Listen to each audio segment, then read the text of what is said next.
Hey, what's up guys? Jeff Fenster here, and if you're new to the show, I want to invite you to subscribe to my YouTube channel. And don't forget to hit the notification bell to be notified on all things The Jeff Fenster Show. The link will be in the show notes below. Now, back to the show. Welcome back to another episode of Back to the Basics with Jeff Fenster. I'm so excited to have TJ Miller in studio today. What's up, TJ? Thank you for having me. Yeah, I saw quite a pretty extensive, well-built-out studio space, so I'm glad I was able to come out and check this place out and ask some questions. Well, thank you, man, and I'm excited to have you here, excited to spend the time together. Future graduate of San Diego State, going to head into the real estate world, so we get to hang out before you become this real estate titan. That's right. You're unreachable. That's right. No, I'll be reachable. But yeah, a little bit about me. I'm a senior at San Diego State, studying business management, and just wanted to take some time today to talk to you about entrepreneurship and the real estate space and give as much value to the audience as possible. Fantastic. Awesome. Yeah. So something that you've talked about at San Diego State when you were talking to the Entrepreneurship Society is that while you're driving, you like to listen to podcasts instead of music. Is there anything that's part of your daily routine or weekly habits that you have that's helped you become who you are today? Well, I think it's using that drive time to accentuate what I'm trying to learn. I think too often we use that time to listen to music or daydream. And then we find that we don't have time to learn. We don't have time to expand our thinking because it's, I work all day and then I have family commitments or friend commitments. And where do I find the time? And the best time is windshield time. And so if you use that time effectively and say, that's my learning window, when I'm looking outside and I'm driving, I can only hear, right? I can't watch TV. I can't do those things. So either make the phone calls you have to make or use that time to listen to podcasts or, if I don't always listen to podcasts, sometimes I'll put things in YouTube and it'll play on my phone. I can't see it, but I can hear it. Audiobooks are great as well because that information starts to compound. And as you use that time, you're like, oh my gosh. I mean, I have 45 minutes to an hour of windshield time a day on average. It's a lot of hours over the course of a year where I'm reading books or listening to books, but I call it reading, right? Reading books, listening to podcasts, at least people that are speaking about things that I need to learn more about or get more information on. I get to learn about people that I'm either going to be interviewing or possibly meet or want to do business with. It's funny how much you can learn about somebody just from the podcast that they've been on. If I'm about to go meet somebody for the first time, I can go listen to 6 to 10 episodes of them on different shows. I know what they're interested in. I know what they say all the time. I know their canned responses. I know what questions I want to ask them to go a little deeper if there's information I want. So that's one of the habits that I use, and I don't think enough people spend enough quality time learning. And so when you always hear, when I talk to people, I don't have time. I don't have time. Well, let's talk about your day because you have time. It's just, are you using it well? Yeah, so for myself, for podcasts, I like Alex Hormozy, Chris Williamson, Rich Summers, based out of San Diego, has a really good one. Are you mainly listening to podcasts in the business and entrepreneurship space? Or I know you're interested in longevity. Is it stuff that's more related to health and fitness and nutrition and stuff like that? What are you mainly listening to? So I mix it up. Years ago, I used to only listen to 4 or 5 podcasts, and I listened to every episode.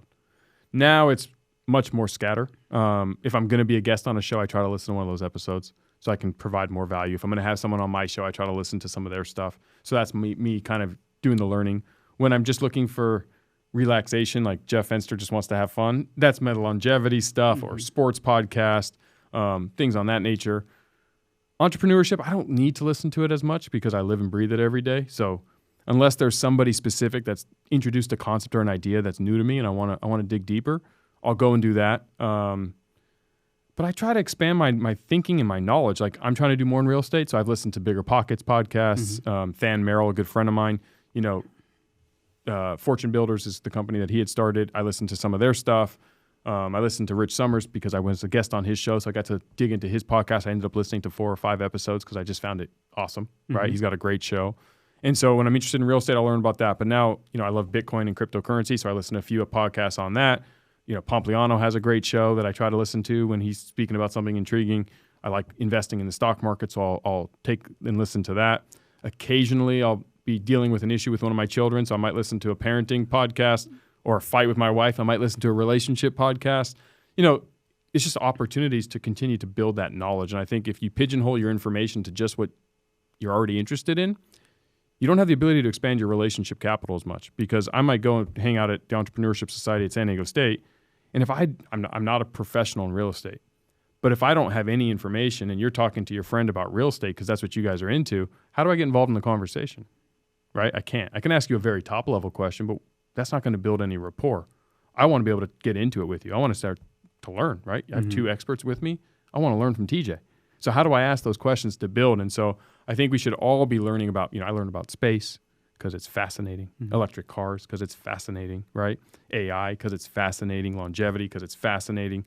So what fascinates you? If you're into travel, learn about travel, right? There's just so much out there. So podcasts, YouTube, audiobooks. Got it. Yeah, I understand the side of trying to listen about as many topics and read about as many topics as possible, but something that I hear often in the entrepreneurship space is you find a new idea and you want to go all in on that, and you might have shiny object syndrome when you're going out after a lot of things. So it's said that, the average millionaire has 7 streams of income, but when Mark Zuckerberg was building Facebook, he wasn't necessarily buying Airbnbs on the side and getting into different things. How do you find that balance between going after different business ventures? You're running multiple companies right now and trying to go all in on a few things so you can give it as much attention as it deserves. So it's a great example. You can't compare Mark Zuckerberg to the average entrepreneur. Mark Zuckerberg had a world-changing idea that if you have a world-changing idea, you have to go all in. You have to do everything and anything you can about that one concept. I own restaurants. I own a construction company. I own a studio and a show and a book and a speaking, and none of those are changing the world like Facebook, right? None of those are that big. They're awesome ideas. I can make a lot of money. The average entrepreneur isn't changing the world with their one concept. It's very rare you find a Zuckerberg or a Gates or a Bezos or a Musk. If you're one of those, or if you're doing something that's going to literally change the world, go all in. Otherwise, you need to focus on your main thing. But if you really want to compound wealth, you need to have more streams of income. You just have to. And in America specifically, if you're not investing, real estate, stocks, crypto, alternative assets, businesses, it's very hard to make millions of dollars just through your own business. Like you might do a sale. Like I made a few $1,000,000 selling a company once. It's not life. It was short-term life-changing, but it didn't let me retire on a beach forever, right? I have kids and a wife. I live in California, so I was young, so I still have to earn. But if I take that money and I invest it well, now it can build forever wealth, right? And so I think that you need to have the awareness to say, how am I going to start to take my wealth and start to plant seeds in different buckets that are going to grow more trees? So 10 years from now, I now have multiple streams of revenue coming into my own personal net worth. And it allows me the freedom to take bigger risks in my main business and try more companies. And yeah, some of my companies have made me millions and millions of dollars. It's awesome. Some of my investments have too. That's also awesome. And when you do that, you actually can become a millionaire much faster. Got it. So you're planting these seeds with stocks, with crypto investments, maybe partnerships with other people on business ventures. I'm curious specifically about the real estate space. I believe you bought a property or two close to Ole Miss campus. What's your real estate strategy? What areas are you looking at? Short-term tenants, student housing, boutique hotels. What do you like right now? I like southern states, predominantly red or purple states with very good landlord-tenant laws, because the last thing I want to do is be stuck with a tenant not paying rent. The cost to acquire these assets are much cheaper. I like southern states because I don't want to deal with snow and very cold, old buildings that are going to have ruptures from blizzards and things that are outside of my purview. And ideally, I want student housing. I want to be near college campuses because I don't want lifelong tenants. I want turnover, and I want a steady flow of turnover.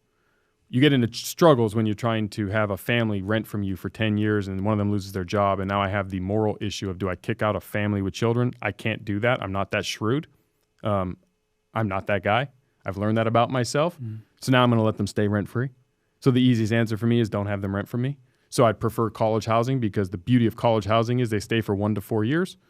Mom and dad are helping, or the school's helping, or they're working. But either way, predominantly there's a family support system to help them, and they're planning on moving out, and then another crop is going to come in. And every year they have to come live there because of the university. So today I own a bunch of real estate in Oxford, Mississippi, near Ole Miss. I own a bunch in Athens, Georgia, near University of Georgia. Those are the 2 markets I'm focusing on right now, but I'm looking in Auburn and Clemson and pretty much in the SEC. Anybody with a good football school. Yeah, You'll be pretty much, interested because I also want to go visit. So let's go watch some good college football. But my daughter goes to Ole Miss also, right? And so that makes it very easy because I'm going to go visit her anyway. And then here's just a little fun tax hack, right? I'm going to go travel to Ole Miss to visit my daughter. I can write the entire trip off because I own real estate there, and I'm actually going to look at my properties that I manage. So it's a business trip. Yeah, my daughter happens to be there. I'm going to see her.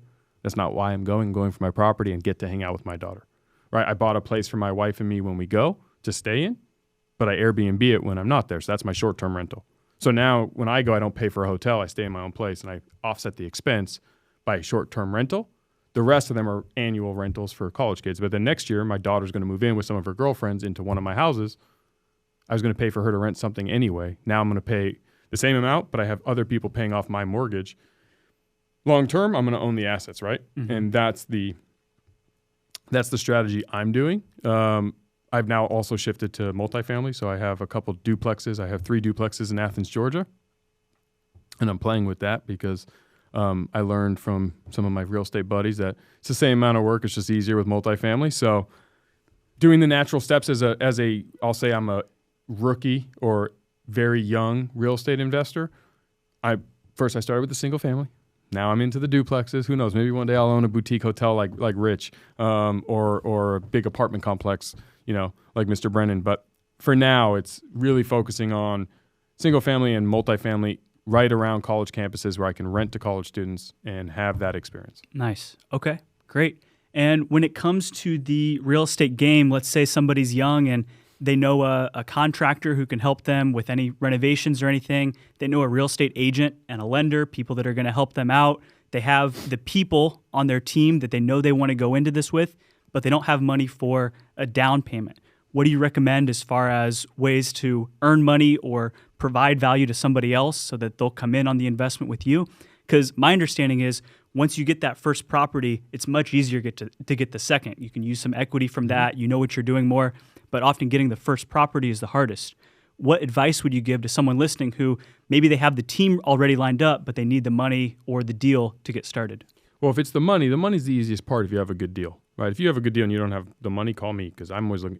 People with money are always looking for a good place to invest, right? If it's a good deal. Mm-hmm. Sometimes if you're in that stage, you may not know if it's a good deal yet, so you got to make sure it is.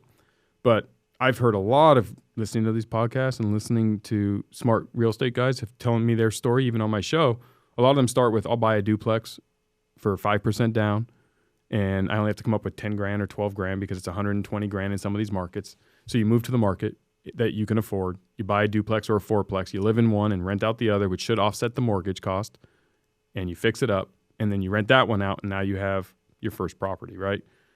If you can't come up with that initial down payment, you can structure a deal with someone who does have the capital and say, look, here's the good deal. Here's what I want to offer you and how I'm going to pay you back or how you're going to get to own a piece of this. It's up to you. I mean, it's expensive when you bring in outsider investor unless you have a clear path to get them out of your deal. Because if I come in, I'm going to want to own it with you. Mm-hmm. And then you may want to sell it and I may not. And then what do you do?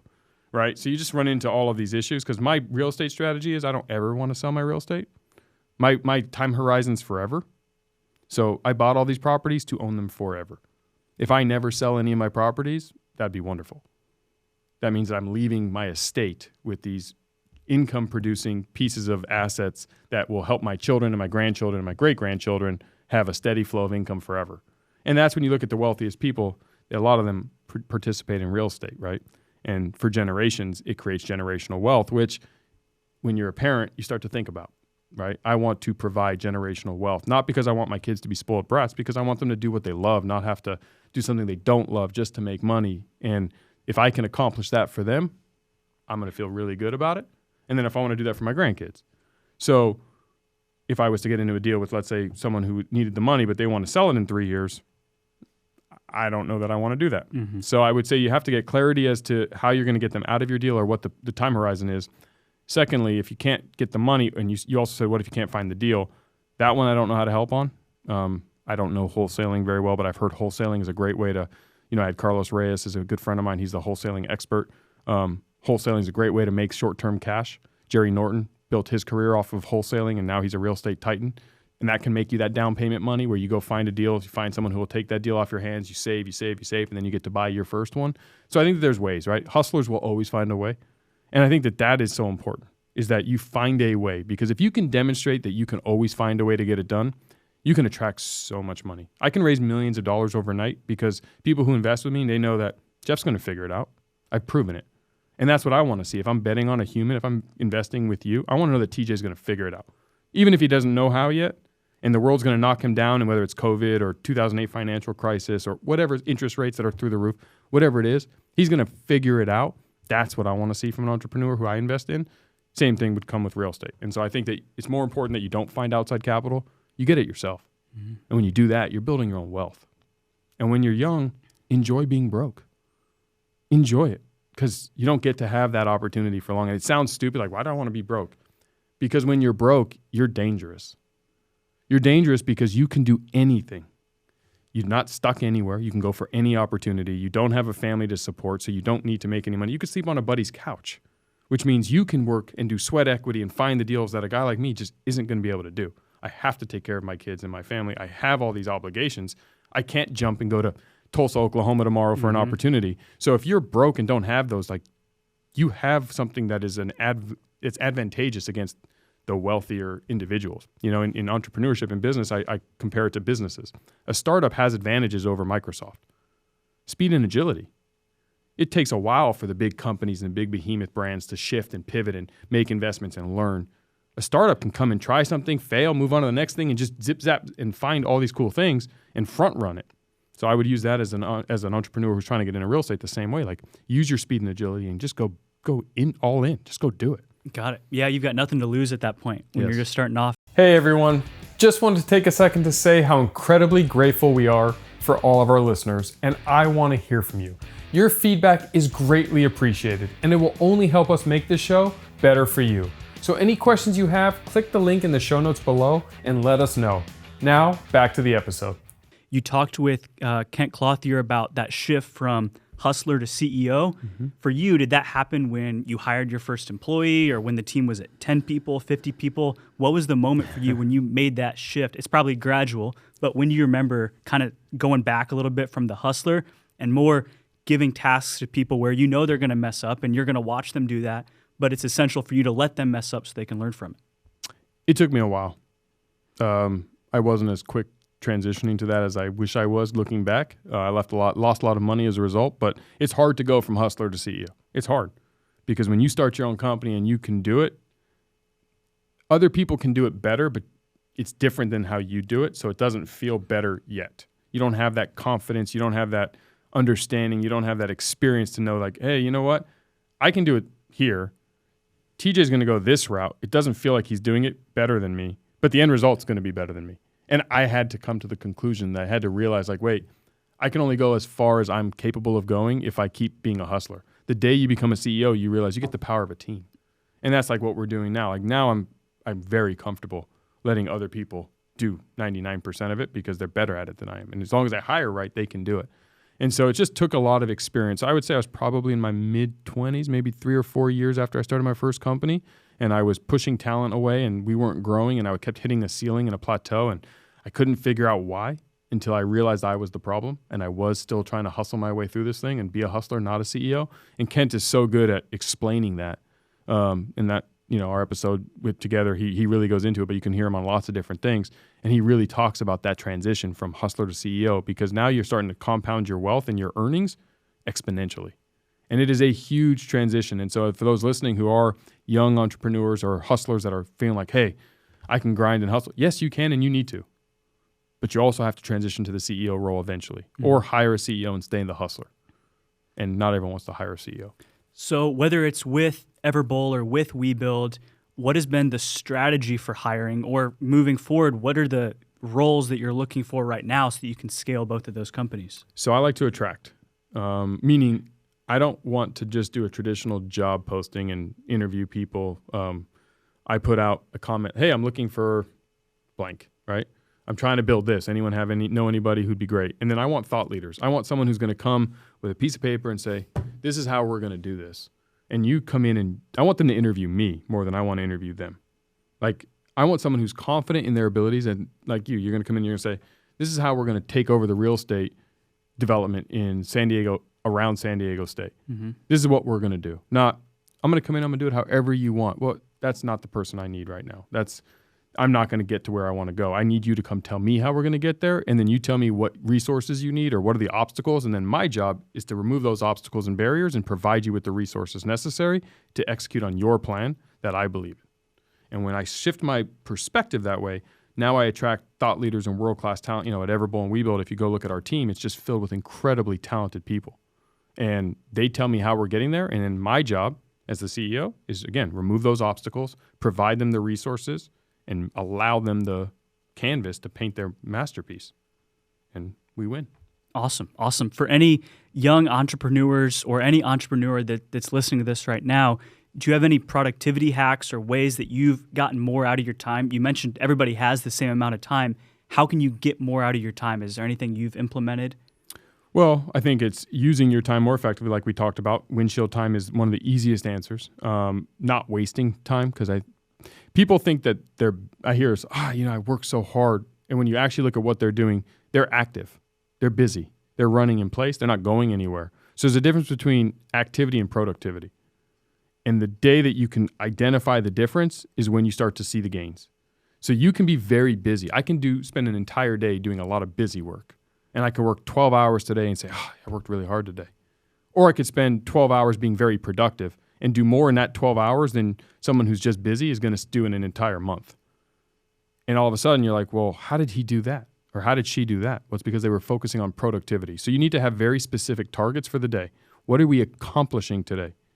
Most people wake up and just go to the day. If you ask someone at 7 in the morning, what are 3 things you're going to accomplish today? Most people can't answer that question. I'm going to go to work. I'm going to send some emails. I'm going to have some meetings. What are you going to accomplish today? Mm-hmm. That's awesome, but what's the goal? What are we aiming for? How do we know if we won? How do we score a touchdown? Like, what is the target? If you don't have a target, how are you being productive? So you need to identify, what are my micro wins today? What am I aiming for today? Like, specifically today. Right? Like for me, I'm looking for a location in Atlanta right now for WeBuild. So one of my targets for today was I had to identify 3 locations, submit 2 LOIs, and I was getting on a phone with one of my landlords out there and to negotiate. That was my productivity goal for the day. Now, I could have spent all day looking at locations online and seeing, where they are and mapping them and, sending emails like inquiries, but that does not achieve my goal of submitting 2 LOIs. How am I going to get to 2 LOIs today? That means that if I submit 2 LOIs today, I'm going to get a response in the next 48 hours, which gets me closer to having a location in Atlanta versus just doing some homework and saying, okay, well, I know what's out there, but I didn't submit any LOIs, so now days go by and I don't have a location. And it's just a simple shift, right? Specifically, what are we accomplishing today? When you start thinking that way, you'll be much more productive, and then the results compound. Got it. So some clarity on where you're going, and then specific KPIs as far as what do I need to get done in order for us to open new locations or do certain things. Or just specifically, what do we need to get done today? Today, not like narrow it down that simply. I mean, you could do it at the gym. I need to make sure that I get my heart rate up to 130 beats a minute for 20 minutes today. That's specific. I'm going to go run on a treadmill. Well, how fast? How slow? How long? How far? Is that a good workout or not? It doesn't matter, right? Specifics. Like, that's the specificity is where productive people win that busy people fail. They spend the same amount of time. Busy people might even spend more time. And they think that they're working hard, and they feel like they're working hard, and they don't see the results, and they wonder, why aren't I getting my break? What's going on? Why can't I figure this out? Because you're not productive. You're busy. You're wasting your time. Like, you're just wasting the day. Stop wasting the day. And it means doing things you may not love to do, because you find that I get enjoyment knowing I'm accomplishing something, but you're not accomplishing anything. Mm-hmm. You're just being busy. And I can't waste my day. Like, I'm specific. I need to know, like, okay, if I'm coming in here to record, let's go record. Mm-hmm. When we're done, we're done. I'm going to move on to something else. Like, I don't want to sit here and waste my time. My time's too valuable. So is yours. Everyone's time's too valuable. It's the one thing that we all have the exact same amount of in a day, and we don't know how many days we have. What do you think it takes for someone to get through that mental barrier from, I'm just going to scroll on Instagram or scroll on TikTok, I got plenty of time to figure out my career, to I need to be very intentional about what I'm doing every day? I would say that their why has to be clear. I think when they're kind of just going through the motions of scroll, I can do that later, I'm just a kid, that means that they don't care right now, so they're not going to get there. The day that you realize the cost of scrolling on Instagram all day and watching other people achieve the results is the day that you're going to say, okay, this is what I want. Specificity it's going to keep coming back down to it. Clarity, specificity. What do you want? Like, I know what I want, right? I know how much money I want to earn in a year. I know where I want my companies to go. I know the kind of dad I want to be with my kids. I know the kind of husband I want to be to my wife. I know the kind of leader I want to be at my companies. I know who I want to attract into my world. And I know how I want to spend my free time. I know it. So I know that, does this action get me closer to one of those objectives? Yes or no? If the answer is no, I'm probably not going to do it very much. Doesn't mean I'm not going to sit on the couch and watch football with a buddy. I will do that. But I'm clear. I'm hanging out with my buddy. That's the goal. I'm spending time with you. We're watching football because we love to watch football. That's fine. I'm not saying don't do those things. The challenge is when people think they're being productive and working and they're not doing anything but running in place, and years go by. Or they lose their job and they go, why did I get fired? Because you're not productive. Somebody can come in and work half the amount of hours as you and be much more productive. And you know what? I pay for productivity. I don't pay for your time. I don't care about your time. Your time is yours. If you can deliver the results I need in 1 minute, do that. If it takes you 52 hours to do it and someone else can do it in 20, that's a problem. And if you're trying to be a leader of your own company and be an entrepreneur, you're going to lose. You're going to fail. Not because you didn't have a better idea, not because you're not better at the actual skill than possibly me or someone else who's beating you. It's because you're not productive. You're wasting your time being busy because you're afraid to not know what next step to do, so you lean into just busy work because you feel like you're doing something and that's better than doing nothing. And I would challenge you to say, and I don't remember who, I don't want to butcher who said it because it's one of the best quotes, but he said, if I had 5 hours to cut it down a cherry tree, I'd spend the first 3 hours sharpening my axe. Where a lot of people just grab a dull axe and start banging it for 5 hours. That's fine. You banged it for 5 hours. But if you could have done it in 2 hours, that would have been better. And now you had 3 more hours to get more stuff done and be more productive and get ahead. And here's the challenge in entrepreneurship. You're competing with everybody. You're competing with the smartest, brightest, most capable, most well-funded companies, organizations, private equity firms, leaders.